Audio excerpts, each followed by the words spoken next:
Se você estudou a Bíblia, com certeza já deve ter se perguntado se esses milhões de seguidores dos evangelhos, que acreditam terem sido inspirados por Deus, conhecem de verdade esse grande monumento literário e religioso que é a Bíblia. Você pode até não saber, mas ao todo existem 5 Bíblias diferentes, né?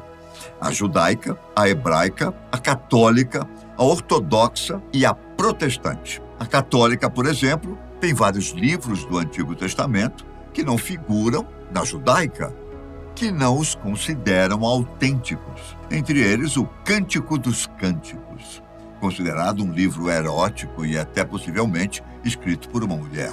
Os católicos também o tiraram da Bíblia e depois acabaram o aceitando como inspirado.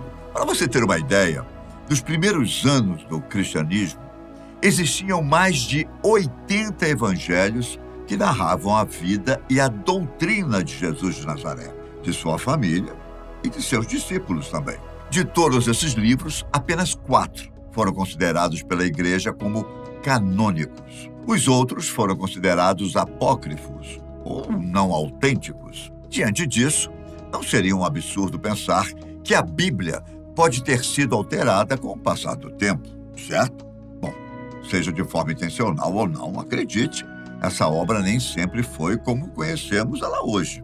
Vamos começar falando de uma das histórias mais conhecidas da Bíblia e que pode não ter sido totalmente inventada. É a história famosa de Jesus traçando uma linha na areia entre uma mulher e os fariseus, que queriam apedrejá-la até a morte. Aquele que de entre vós está sem pecado, seja o primeiro que atire pedra contra ela.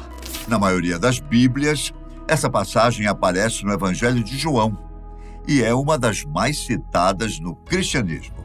O problema é que as cópias mais antigas do Evangelho de João não têm essa história. Na verdade, ela não aparecia em nenhum lugar até o século V, cerca de 400 anos depois da morte de Jesus.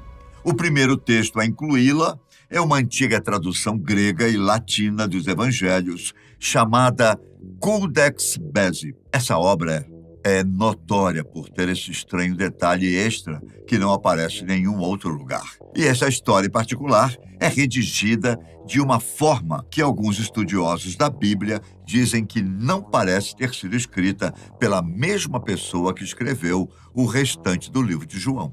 Muitas pessoas ainda argumentam que é uma história verdadeira, principalmente porque parece o tipo de coisa que Jesus faria. Porém, há muitas razões para acreditar que a famosa citação não é realmente a palavra de Jesus. De qualquer forma, convenhamos que não é uma passagem que foi inventada para prejudicar alguém.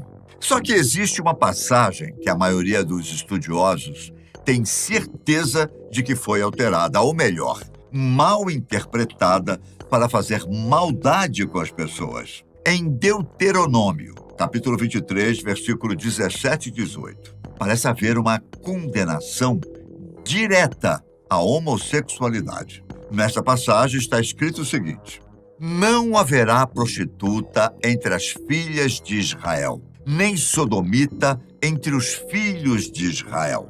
Não trarás o salário de uma prostituta, nem o preço de um cão à casa do Senhor teu Deus, por qualquer voto, porque ambos são abominações ao Senhor. Essa passagem é bastante clara quando é traduzida de forma correta, certo? Mas muita gente pensa que não.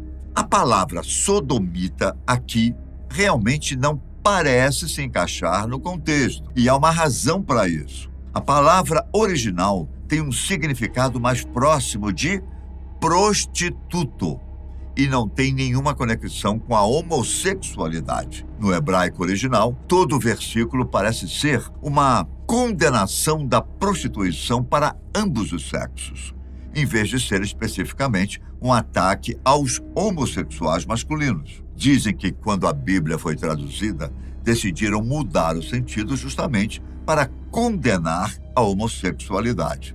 No 14º capítulo da primeira epístola aos Coríntios, existe uma interjeição estranha, aparentemente aleatória, de misoginia, que interrompe o que sem ela seria um pensamento coeso. Entre os versículos 34 e 35, é dito o seguinte: as mulheres devem permanecer em silêncio nas igrejas. Elas não podem falar, mas devem estar em submissão, como diz a lei. Se quiserem perguntar sobre algo, devem perguntar a seus próprios maridos em casa, pois é vergonhoso para uma mulher falar na igreja. Quando você lê no contexto, não faz muito sentido. O mesmo capítulo da Bíblia chama ambos os irmãos e irmãs para profetizar e falar em línguas, e parece implicar fortemente que eles deveriam estar fazendo essas coisas. Ou seja, o resto do texto não fala que as mulheres devem ficar em silêncio enquanto estão na igreja. Então, por que isso foi dito na Bíblia? Existe uma possível explicação. Algumas pessoas pensam que um dos primeiros eruditos cristãos simplesmente se cansou de sua esposa e colocou o verso no livro. O manuscrito do século IV do livro de Coríntios tem uma pequena nota escrita a lápis nas margens próximas a esses versículos, dizendo que eles são uma adição posterior que não estava originalmente no livro.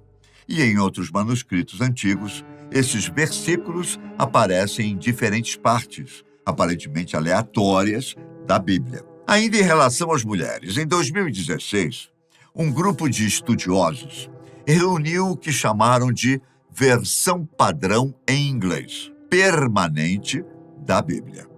Eles anunciaram que essa versão era a palavra imutável de Deus, com cada palavra traduzida de forma tão perfeita que nada precisaria ser mudado. A verdade é que os leitores mal tiveram que virar a primeira página para encontrar um grande erro. Em Gênesis capítulo 3, versículo 16, quando Deus amaldiçoa Eva, ele diz: teu desejo será para teu marido e ele te dominará.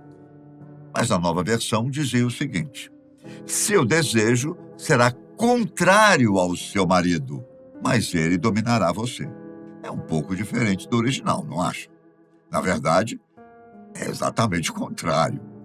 Essa versão sugere que Deus amaldiçoou as mulheres a terem casamentos horríveis por toda a eternidade, constantemente tendo todos os seus desejos esmagados por um marido que não compartilha nenhum dos seus interesses. Os tradutores mantiveram sua decisão, apesar da desaprovação de muita gente, inclusive estudiosos e teólogos. Basicamente, a tradução diz às mulheres de todo mundo que elas não devem esperar ter casamentos felizes e que devem se contentar com homens que acabam com todos os seus sonhos.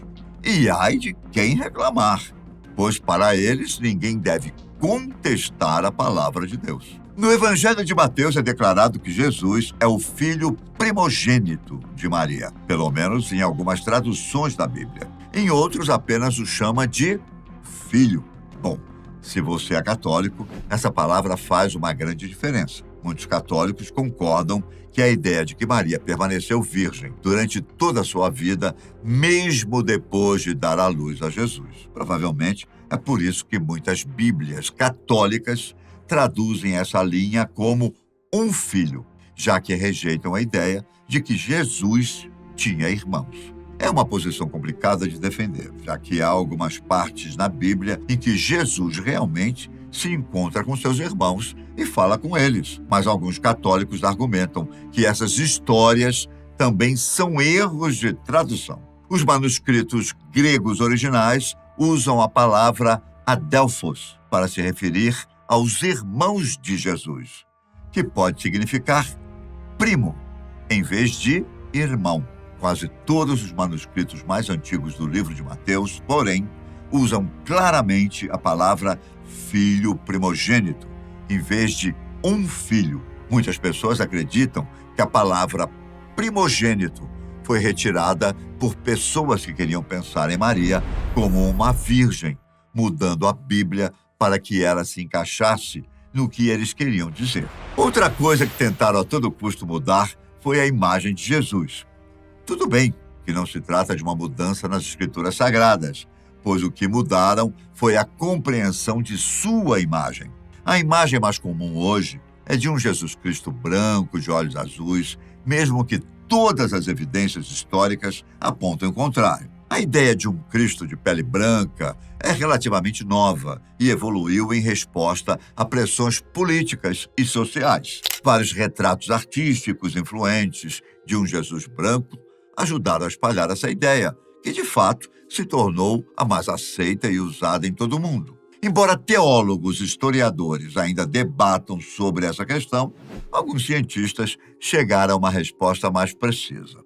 Arqueólogos, usando evidências esqueléticas, e antropólogos, além de DNA, concluíram que Jesus quase certamente não era branco. Só que ele também não era negro. A realidade provavelmente está no meio. E a maioria dos cientistas descreve a cor de pele mais provável de Cristo como oliva, mais parecida com os povos mediterrâneos modernos. Claro que nem todas essas mudanças citadas foram feitas para prejudicar alguém, mas, no geral, quem as mudou tinha um interesse próprio, não é? Eu fico por aqui, mas nos vemos logo mais no canal da Fatos Desconhecidos. Um grande abraço.